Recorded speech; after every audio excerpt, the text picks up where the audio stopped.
তো এই বছরের ক্ষেত্রে পুরুষোত্তম মাস কবে হচ্ছে? অধিক মাস বা পুরুষোত্তম মাস 17ই মে থেকে 15ই জুন 2026। যেই পুরুষোত্তম মাস অত্যন্ত মহিমান্বিত, অত্যন্ত মাহাত্ম্যপূর্ণ অধিক মাস বলা হয়েছে। তো এটি প্রায় 32 মাস পর পর কিন্তু আসে। বিশেষ ক্ষেত্রে সূর্য সিদ্ধান্ত পঞ্জিকা এবং চান্দ্র সিদ্ধান্ত পঞ্জিকাকে সমন্বয় করার জন্য এই অধিমাস যুক্ত হয়। কারণ সূর্য সিদ্ধান্ত পঞ্জিকা অনুযায়ী প্রতি বছরে 365 দিন রয়েছে সূর্যের ঘূর্ণন অনুযায়ী, কিন্তু চন্দ্রের ঘূর্ণন অনুযায়ী প্রতি চান্দ্র পঞ্জিকা চান্দ্র বছরে চান্দ্র বর্ষে থাকছে 355 দিন।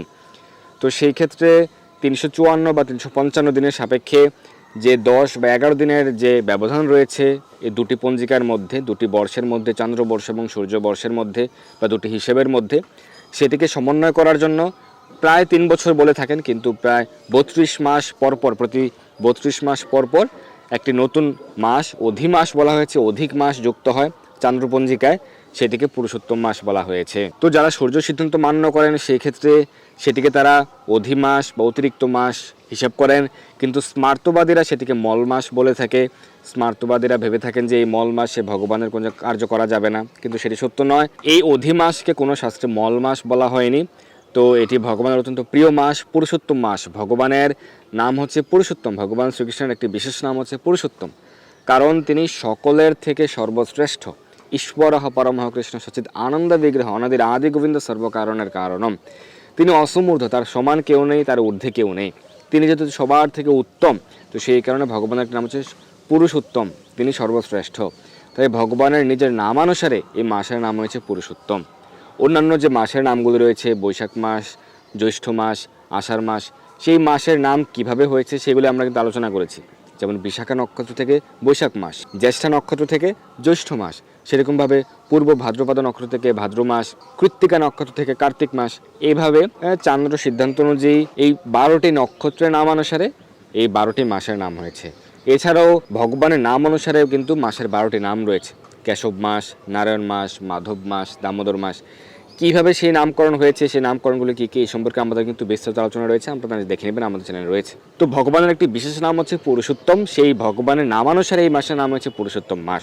তো সেই কারণে যদি কেউ মল মাস বলে থাকেন তাহলে ভগবান কিন্তু প্রীত হবেন না, সন্তুষ্ট হবেন না, তাছাড়া সেটি শাস্ত্রে নেই। কিন্তু স্মার্তবাদীরা সেটি বলে থাকে, কিন্তু আমরা এই মাসকে সম্বোধন করি পুরুষোত্তম মাস হিসেবে। কেউ কেউ অধিক মাস বা অধিমাস বলতে পারেন, সমস্যা নেই। তো এই বছর ক্ষেত্রে 17ই মে থেকে 15ই জুন এই অধিমাস বা পুরুষোত্তম মাস রয়েছে। এই পুরুষোত্তম মাসের কী মাহাত্ম্য, কীভাবে পুরুষোত্তম ব্রত পালন করতে হবে, কী কী খাওয়া যাবে, কী কী বর্জন, কী কী মন্ত্রাবলী রয়েছে, এই সম্পর্কে কিন্তু আমাদের বিস্তারিত আলোচনা থাকবে। আমরা পুরুষোত্তম মাসের পূর্বে আলোচনা করব, কিন্তু অনেকেই জানতে চেয়েছেন যে কবেই পুরুষোত্তম মাস শুরু হচ্ছে, এই তারিখটি আগে জানিয়ে দিলে ভালো হবে। তাই আমরা এই পুরুষোত্তম মাসের তারিখটি আগে থেকে জানিয়ে দিলাম। সমগ্র বিশ্বের সাপেক্ষে একই তারিখ রয়েছে, 15ই জুন পর্যন্ত 17 মে থেকে এই পুরুষোত্তম মাস যুক্ত হচ্ছে। নরসিংহ চতুর্দশীর প্রায় 15 দিন পর থেকে যুক্ত হচ্ছে, শুরু হচ্ছে এই পুরুষোত্তম ব্রত, পুরুষোত্তম মাস। এই পুরুষোত্তম মাসে কী কী করা যাবে না? এই পুরুষোত্তম মাসে বিবাহ করা যাবে না, বিবাহ সংস্কার বর্জন রয়েছে।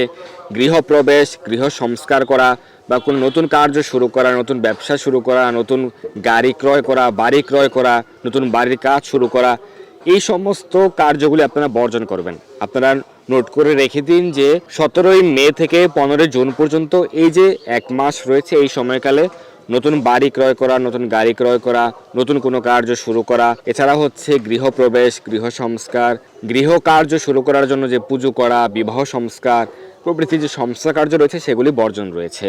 কিন্তু এই পুরুষোত্তম মাস সময়কালে যদি কারো অন্নপ্রাশন বা সীমন্তোন্নয়ন, সাধবক্ষণ সংস্কারের তারিখ পড়ে থাকে তাহলে সেটি করা যাবে। কিন্তু এই পুরুষোত্তম মাসে বেশি বেশি ভগবানের সেবা পূজা আদি করতে হবে, ব্রত পালন, প্রাতঃ স্নান করা, বেশি বেশি হরিনাম জপ করা, হরিনাম কীর্তন করা, বেশি বেশি শাস্ত্র অধ্যয়ন করা, এই প্রভৃতি কার্য অত্যন্ত মাহাত্ম্যপূর্ণ।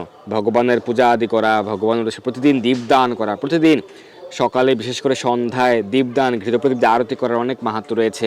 এবং এই পুরুষোত্তম মাসে কৃষ্ণ প্রসাদ গ্রহণ করা বা নিরামিষ আহার করা অত্যন্ত মাহাত্ম্যপূর্ণ। যাদের পক্ষে সম্ভব তারা হবিষ্যন্ন গ্রহণ করে ব্রত পালন করে থাকেন পুরুষোত্তম ব্রত। এই ব্রতের যে নিয়মাবলী সেটা আমরা আলোচনা করব পুরুষোত্তম ব্রতের পূর্বে। এছাড়াও আমাদের চ্যানেলে এর আগের যে পুরুষোত্তম ব্রতের আলোচনা রয়েছে, এর আগের দুবারের কিন্তু পুরুষোত্তম মাস ছিল, 32 মাস পূর্বে, তার 32 মাস পূর্বে সেই আলোচনাগুলো আপনি দেখে নিতে পারেন, তাহলে আপনার ধারণা পেয়ে যাবেন। তো আপনারা এই পুরুষোত্তম মাসের প্রিপারেশন নিতে থাকুন। 17ই মে থেকে 15ই জুন 2026 পুরুষোত্তম মাস বা অধিক মাস রয়েছে, আপনারা প্রস্তুতি নিতে থাকুন। যদি আপনাদের কোনো গ্রন্থ প্রয়োজন হয়, শ্রীমদ্ ভগবদ গীতা, শ্রীমদ্ ভাগবত, লীলা পুরুষোত্তম শ্রীকৃষ্ণ গ্রন্থ, চৈতন্য চরিতামৃত, চৈতন্য ভাগবত, চৈতন্য মহাপ্রভুর শিক্ষা, নামহট্ট পরিচয়, একাদশী মাহাত্ম্য, কুন্তী দেবীর শিক্ষা, মহাভারত, রামায়ণ, পরলোকে সুগম যাত্রা, প্রশ্ন করুন উত্তর পাবেন প্রভৃতি যে কোনো প্রকার গ্রন্থ সংগ্রহ করতে আমাদের হোয়াটসঅ্যাপ নম্বরে যোগাযোগ করতে পারেন। আপনারা বেশি বেশি গ্রন্থ সংগ্রহ করুন আর বেশি বেশি গ্রন্থ অধ্যয়ন করুন। আপনার পরিবারে সন্তানাদিকে আপনারা ছোটবেলা থেকেই তাদেরকে গ্রন্থ পাঠে, শাস্ত্র অধ্যয়নে উৎসাহিত করুন, তাহলে তারা সঠিক তথ্য জানতে পারবে। সনাতন শাস্ত্র কী রয়েছে সেটি তারা ছোটবেলা থেকেই জানতে পারবে। এছাড়াও তিলক, অগুরু, তুলসীমালা, কণ্ঠীমালা প্রভৃতি সংগ্রহ করতে, জপব্যাগ, জপমালা সংগ্রহ করতে আমাদের হোয়াটসঅ্যাপ নম্বরে যোগাযোগ করতে পারেন। তো আমরা জেনে গেলাম যে পুরুষোত্তম মাস, পুরুষোত্তম ব্রত কবে থেকে শুরু হচ্ছে। সকলকে অসংখ্য ধন্যবাদ। হরে কৃষ্ণ।